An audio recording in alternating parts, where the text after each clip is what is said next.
Okay, here's a little bit of an update video for anyone who's been following my build on the Ranger over here.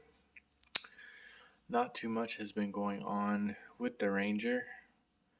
The roll pan that I made in the last video, I ended up not being 100% happy with it in the end. So I decided to make a new one from scratch. And that one is turning out a little bit better. So hopefully when I'm finished that, I can weld it in. I've just been super busy with life recently. But this update is more for the engine that I found to swap in the Ranger eventually. So this is a LM4, which is a Gen 3 Vortec motor or LS motor.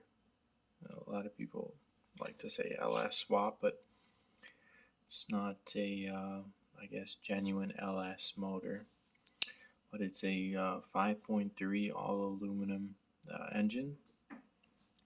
It's very similar to the LM7, except just the short block is aluminum. And it came out of a 2004 GMC Envoy, which is over there.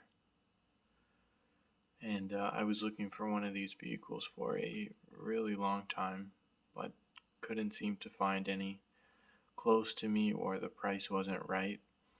And then this one turned up maybe 4 or 5 blocks away from me, and it turns out that the back of the frame is rotted, so it's not even really able to be certified to be put on the road, which worked out great for me in terms of like bargaining on the price, because again, I was just interested in the engine, and the engine is super healthy. Low kilometers, maintenance was always done on time, and it just sounds great. And it ran perfectly fine. Like I drove it home. So yeah, that is the engine that eventually will end up in the Ranger here.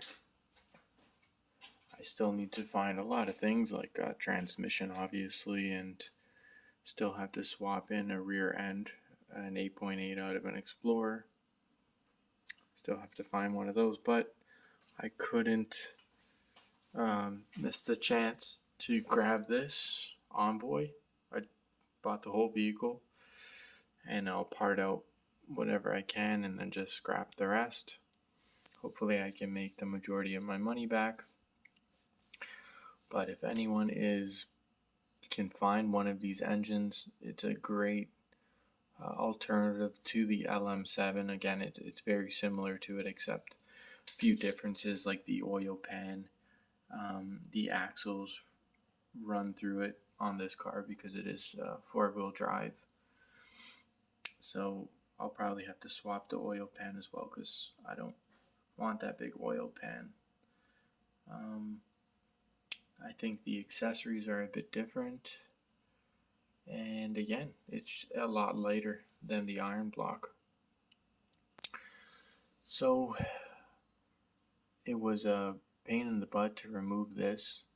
It's super tight in the engine bay, and you have to take apart the suspension in order to take out the bolts. You can see those 3 bolts there and over there. They run through the frame on the other side. You have to remove the suspension to get to those bolts.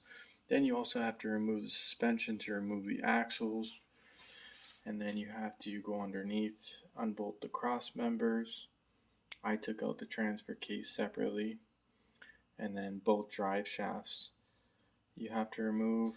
Then you have to remove this, which is what the axles run through into the oil pan, or else there isn't enough clearance to actually lift the engine out of the engine bay, because it's so tight right here, right there.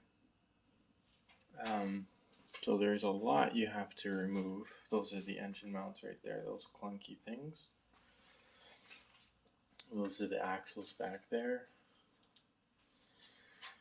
And all in all, it was a lot of work. It took me about 2 days just working on it on and off. And it wasn't very much fun to go underneath the vehicle because, again, it was so rusty. And just, you know, I don't have a lift here, so in terms of safety going underneath that vehicle, and the frame is really soft in some places, you have to be careful, because last thing you want is to be crushed while you're removing an engine or underneath there. So anyways, I'm going to take the transmission off now and put whatever I don't need back in the car, roll it outside, and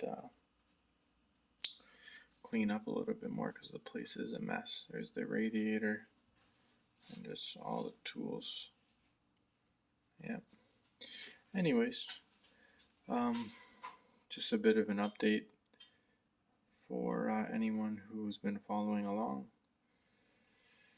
I got an engine and I couldn't be happier with it.